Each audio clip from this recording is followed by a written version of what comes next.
आज के इस वीडियो में हम ट्रांसपोर्टेशन एंड ट्रांसशिपमेंट प्रॉब्लम्स को सॉल्व करेंगे, जो कि ऑपरेशन रिसर्च का एक इम्पॉर्टेंट टॉपिक है जिसे मैनेजमेंट में क्वांटिटेटिव एनालिसिस के लिए यूज करते हैं। सपोज एक मैनेजर है जो at a time 2 different factories को हैंडल करता है। इन फैक्ट्रीज का प्रोडक्शन 2 डिफरेंट मार्केट्स में सेल करना होता है जो अलग अलग प्लेसेस पर लोकेटेड है।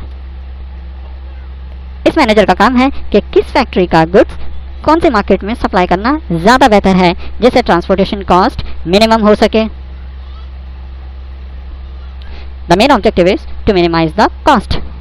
इस मैनेजर के माइंड में अलग अलग तरह के क्वेश्चंस होते हैं, जैसे नंबर 1, शिपिंग ऑफ गुड्स के लिए ऑप्टिमल वे क्या होना चाहिए। नंबर 2, अगर कुछ रूट्स अवेलेबल नहीं है तो सिचुएशन को कैसे हैंडल किया जा सके। नंबर 3, अगर प्रोडक्शन का कुछ यूनिट्स ट्रांसपोर्टेशन करना बहुत ज़रूरी है तो ट्रांसपोर्टेशन कॉस्ट को कैसे कम किया जा सके। नंबर 4, अगर कोई रूट्स बहुत ज़्यादा महंगा पड़ रहा है तो शिपिंग स्केड्यूल को कैसे चेंज करें, वगैरह वगैरह। इन सब सवालों के जवाब के लिए उस मैनेजर को 3 स्टेप्स फॉलो करना होगा, जिसे हम आज की इस वीडियो में सीखेंगे।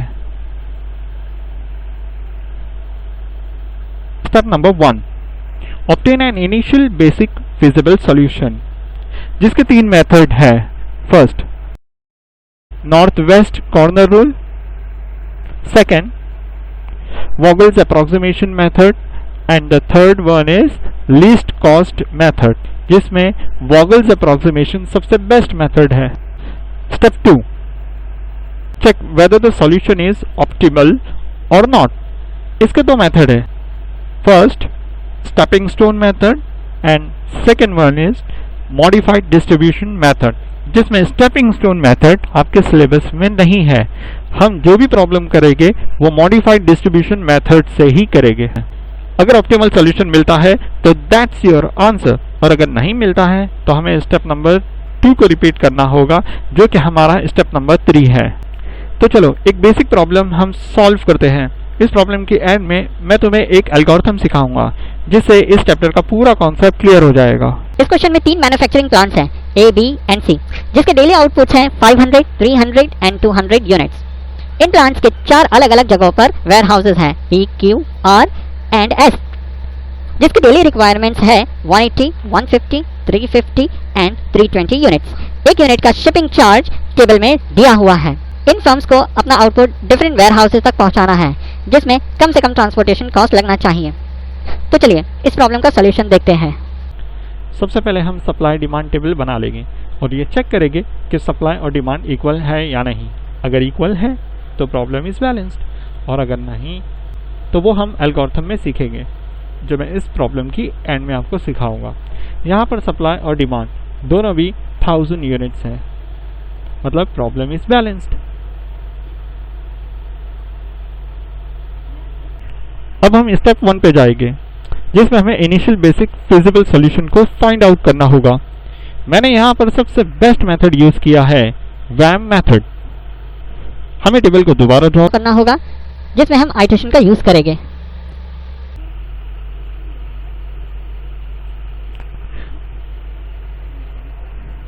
आइटरेशन 1,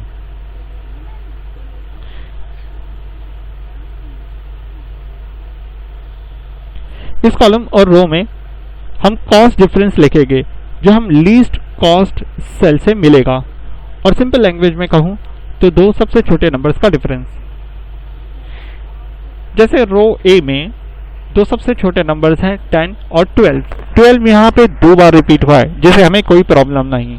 हमें तो यहाँ पे 2 लीस्ट नंबर्स का डिफरेंस लिखना है, तो 10 और 12 का डिफरेंस है 2, जो कि हम यहाँ लिखेंगे। उसी तरह 7 और 8 का डिफरेंस है 1, जो कि हम यहाँ पे लिखेंगे। लाइकवाइज 6 और 7 का डिफरेंस। इसी तरह column P, Q, R and S में उनके डिफरेंस हम लिखेंगे। अब हम आइटरेशन 1 में जो सबसे लार्जेस्ट नंबर होगा उसे सेलेक्ट करेंगे। यहाँ पे सबसे लार्जेस्ट नंबर है 6। इस कॉलम में जो सबसे लीस्ट सेल है, जो कि यहाँ पर 7 है, उसे हम सप्लाई या डिमांड की मिनिमम वैल्यू असाइन करेंगे। यहाँ पे सप्लाई सबसे मिनिमम वैल्यू है, जो कि हम इस सेल को असाइन करेंगे। अब हम सप्लाई और डिमांड की वैल्यूज को एडजस्ट करेंगे। यहाँ पर डिमांड 320 है, जिसमें से 200 हमने एलोकेट कर दी है, तो यहाँ पर बचा 120। इसी तरह सप्लाई का पूरा यूनिट दैट इज 200 एलोकेट हो चुका है, तो ये रो डिलीट हो जाएगी। अब हम आइटरेशन 2 में सेम प्रोसेस रिपीट करेंगे। रो और कॉलम में सबसे छोटे नंबर का डिफरेंस लिखेंगे और जो रो या कॉलम डिलीट हो जाएगा वहां पे हम डैश लिखेंगे। आइटरेशन 2 में सबसे बड़ा नंबर है 5, हम इसे सिलेक्ट करेंगे। इसी तरह इस कॉलम में जो सबसे छोटा नंबर है हम वहां पर सप्लाई या डिमांड की वैल्यूज को एलोकेट करेंगे। यहां पर 7 है, जिसे हम सबसे लीस्ट नंबर जो कि डिमांड की है 120 एलोकेट करेंगे। यहां पर 0 बचेगा और यहां पे 300 माइनस 180 जो कि 120 बचेगा। इसी तरह कॉलम P पूरी तरीके से डिलीट हो जाएगा। आइटरेशन हम तब तक रिपीट करेंगे जब तक कि हमें लीस्ट कॉस्ट सेल का डिफरेंस मिलता रहेगा। यहां पे अगेन आइटरेशन 3 यूज करना होगा।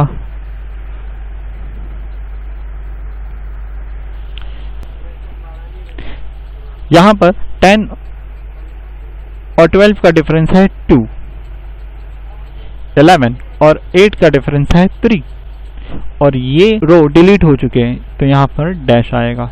इसी तरह कॉलम P डिलीट हो चुका है, तो यहां पर डैश आएगा।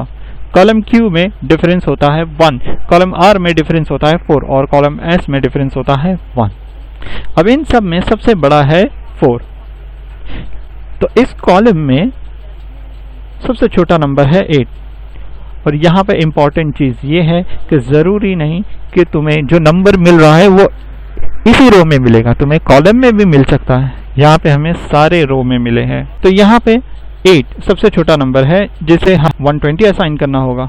रो भी डिलीट हो जाएगा और कॉलम R की वैल्यूज एडजस्ट होगी जो कि 230 यूनिट होगी और रो भी डिलीट हो जाएगा। अब यहाँ पे हम आइटरेशन को स्टॉप करेंगे क्योंकि यहाँ पे 1, 2, 3 कॉलम हैं लेकिन एक ही रो बची है। रो में हम डिफरेंस नहीं निकाल सकते, कॉलम में तो मिल जाएगा लेकिन रो में नहीं मिलेगा। अब जो वैल्यूज बच जाती है सप्लाई और डिमांड की, हम उसे एलोकेट कर देंगे 150 यूनिट्स जो कि सबसे छोटा है। हम 500 डायरेक्टली असाइन नहीं कर सकते क्योंकि यहाँ पे 150 सबसे छोटा नंबर है। अब इस टेबल का यूज करके हमें टोटल कॉस्ट निकालना होगा। हम इस टेबल को दोबारा ड्रॉ कर लेंगे।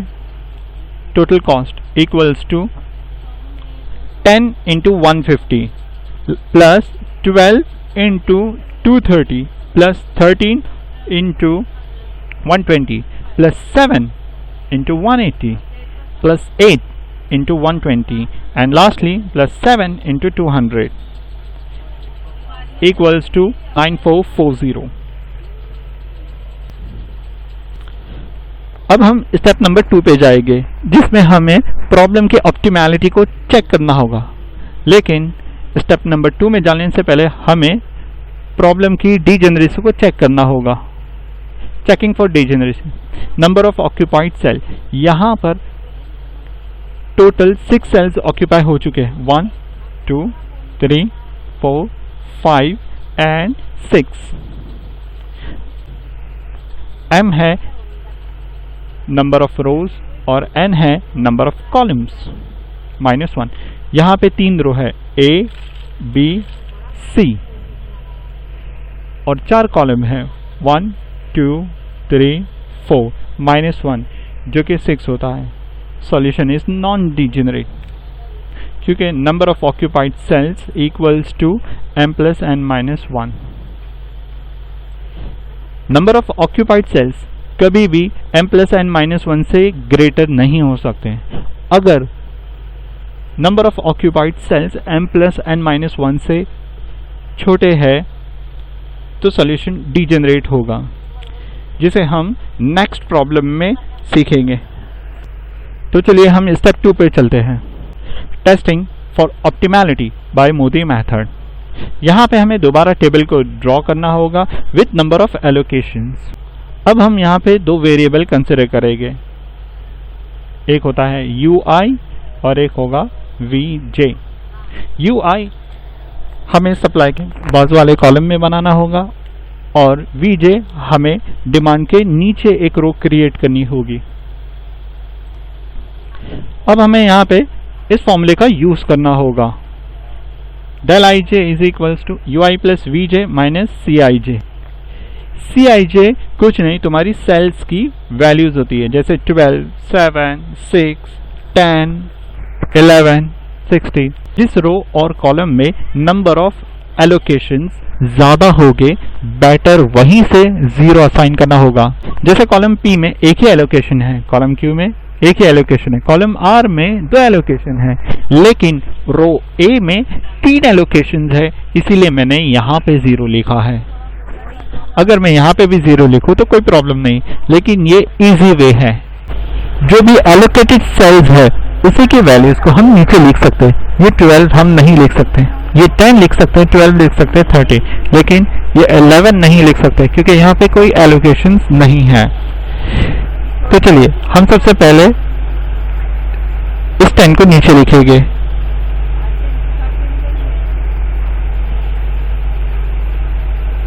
फिर 12 देन 13। अगर हम इस फॉर्मूले को चेक करेंगे तो हमें बिल्कुल करेक्ट वैल्यू मिलेगी, U plus V minus C। 10 plus 0 minus 10 हमें 0 मिलेगा। हमें इन खाली जगहों को फिलअप करने के लिए एलोकेशंस का यूज़ करना पड़ेगा। इस 14 में कोई एलोकेशन नहीं है तो हम इसे यूज़ नहीं कर सकते हैं। इस 7 पर 200 एलोकेशन है तो हम इस एलोकेशन का यूज़ करके इस पर जो इंटरसेक्शन होगा उस रो या कॉलम को फिलअप करेंगे। जैसे यहाँ पे 13, 7 माइनस 13 माइनस 6। अगर मैं यही फॉर्मूला अप्लाई करूँ तो मुझे करेक्ट आंसर मिलेगा। 13 प्लस ऑफ माइनस 6 माइनस 7 0। अब इसी तरह मुझे ये एलोकेशन यूज़ करना है, तब जाकर मैं इस सेल को फिलअप कर सकता हूँ। तो 8 माइनस 12 माइनस 4। अगर मैं ये फॉर्मूला दोबारा अप्लाई करूँ तो मुझे 0 मिलना चाहिए। 12 प्लस ऑफ माइनस 4 माइनस 8 0। अब बच जाता है ये सेल, तो मुझे इस तरीके से एलोकेट करना है। मुझे इस 180 इस सेल को लेना है।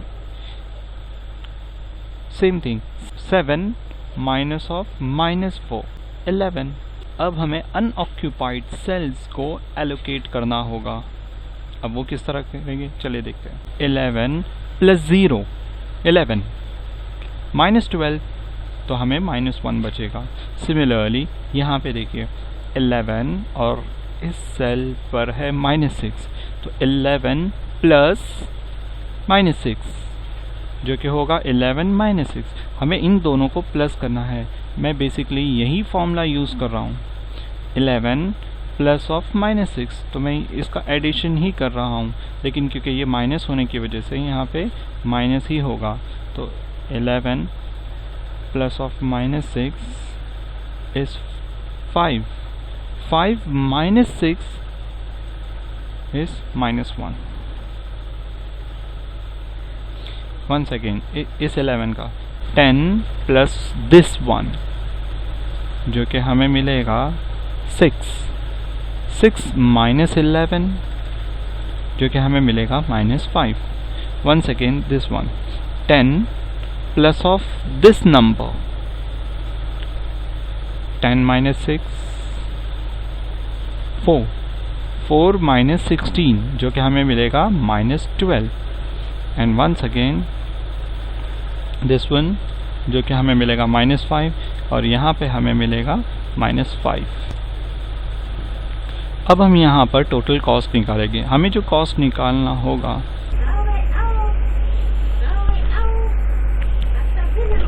यहाँ पर सारे अपॉर्चुनिटी कॉस्ट जो कि रेड सर्कल में है नेगेटिव है, तो solution is optimal. And unique. Unique का मतलब होता है इसका एक ही सॉल्यूशन आएगा। जैसे क्वाड्रेटिक इक्वेशन जो हमने 10th में किए, जब हम उसे सॉल्व करते हैं तो उसके दो वैल्यूज आते हैं, इसका मतलब उसके दो सॉल्यूशन है। लेकिन यहाँ पर सिर्फ तुम्हें एक ही सॉल्यूशन मिलेगा, इसीलिए सॉल्यूशन इज यूनिक।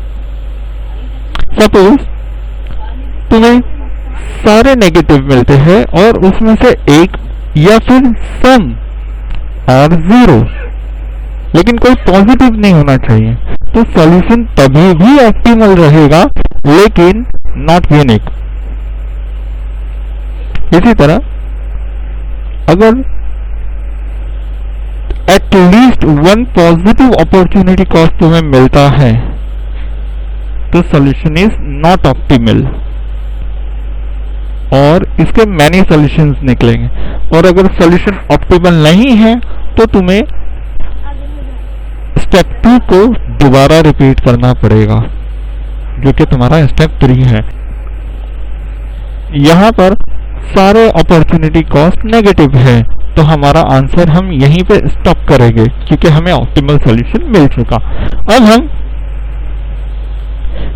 अब हम टोटल कॉस्ट निकालेंगे। टोटल कॉस्ट इज सेम, हमें सिर्फ वही सेल्स को लेना है जिसमें एलोकेशंस है। फॉर एग्जाम्पल 7 और 180 यहाँ पे एलोकेशन है, यहाँ पे एलोकेशन है 10 और 150 में, लेकिन 12 और -1 में ये एलोकेशन नहीं है, 6 और -1 ये एलोकेशन नहीं है। जो येलो बॉक्स है हमें सिर्फ वही लेना है। तो सबसे पहले आएगा 10 into 150, then 12 into 230, then 13 into 120, then 7 into 180, then 8 into 120 और लास्ट में 7 into 200, जिसका हमें टोटल आता है 9440। इस कॉस्ट को हम फर्दर रिड्यूस नहीं कर सकते हैं, तो ये हमारा फाइनल आंसर है। यहाँ पर कंडीशन 2 में अगर तुम्हें 0 आता है तो भी कोई प्रॉब्लम नहीं, क्योंकि हमें ऑप्टिमल सॉल्यूशन तो मिल ही रहा है। लेकिन अगर इस अपॉर्चुनिटी कॉस्ट सेल्स में एक भी पॉजिटिव आता है तो हमें इस स्टेप 2 को दोबारा रिपीट करना ही होगा। अब हम वो एल्गोरिथम सीखेंगे जिसे मैंने तुम्हें पहले बताया था। तो एल्गोरिथम स्टार्ट करते हैं। ओके, सबसे पहले हम ये कंडीशन चेक करेंगे, सप्लाई इक्वल्स टू डिमांड। अगर सप्लाई इक्वल्स टू डिमांड है तो प्रॉब्लम बैलेंस, और अगर बैलेंस नहीं है तो हमें प्रॉब्लम को बैलेंस्ड करना होगा बाय इंट्रोड्यूसिंग डमी रो या कॉलम। ओके, अब ये डमी रो और कॉलम हम कैसे क्रिएट करेंगे इसके लिए मैं तुम्हें अलग से क्वेश्चन समझाऊंगा। और अगर सप्लाई इक्वल्स टू डिमांड है, यस ये कंडीशन सेटिस्फाई हो रही है, तो हम आगे बढ़ेंगे। मतलब हमें इनिशियल बेसिक फिजिबल सॉल्यूशन निकालना है। इसके 3 मेथड थे जो हमने स्टार्टिंग में ही सीख लिया है, वैम मेथड, एलसीएम और एनडब्ल्यूसी मेथड, जिसमें सबसे बेस्ट मेथड है वैम। अब इनिशियल बेसिक फिजिबल सॉल्यूशन निकालने के बाद हमें यह चेक करना होगा कि सॉल्यूशन डीजेनरेट है या नहीं। अगर सॉल्यूशन डीजेनरेट नहीं है तो हमें एक वेरिएबल जिसका नाम है एप्सिलॉन असाइन करना होगा। इसके लिए भी हम अलग से प्रॉब्लम करके इस कॉन्सेप्ट को सीखेंगे। और अगर सॉल्यूशन डीजेनरेट है तो हम आगे बढ़ेंगे, मतलब हमारा नेक्स्ट स्टेप होगा मूडी मेथड, जो कि ऑप्टिमल सॉल्यूशन को फाइंड आउट करना, जिसमें हम लेस देन 0 को ही फाइंड आउट करते हैं, क्योंकि अगर एक भी पॉजिटिव निकला तो हमें सॉल्यूशन दोबारा रिपीट करना होगा, और अगर 0 निकलता है तो सॉल्यूशन ऑप्टिमल है, या 0 से लेस देन भी है तो सॉल्यूशन ऑप्टिमल। तो ये कंडीशन बहुत इंपॉर्टेंट है। फिर हम नेक्स्ट स्टेप देखेंगे। अगर ये कंडीशन सेटिस्फाई होती है तो सॉल्यूशन ऑप्टिमल है, और यहाँ पर हम अपनी प्रॉब्लम को स्टॉप करते हैं, मतलब हमें फाइनल आंसर मिल जाएगा। और अगर ये कंडीशन सेटिस्फाई नहीं होती है तो हमें उस सेल को सिलेक्ट करना होगा जिसमें सबसे लार्जेस्ट अपॉर्चुनिटी कॉस्ट है, जो कि पॉजिटिव में रहता है। उसे सिलेक्ट करके हमें एक लूप को ट्रेस करना होगा। अब ये ट्रेसिंग ऑफ लूप हम नेक्स्ट प्रॉब्लम में देखेंगे। लूप ट्रेस करके हमें दोबारा सॉल्यूशन की डीजेनरेसी को चेक करना होगा।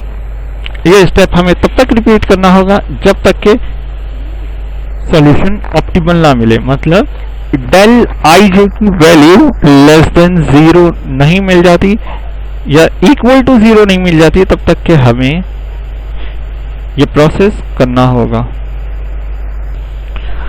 ओके, तो नेक्स्ट प्रॉब्लम में हम देखेंगे कि अगर प्रॉब्लम बैलेंस नहीं है तो डमी रो या कॉलम को कैसे इंट्रोड्यूस करें, और अगर सॉल्यूशन डीजेनरेट नहीं है तो एप्सिलॉन की वैल्यू को कैसे असाइन करें।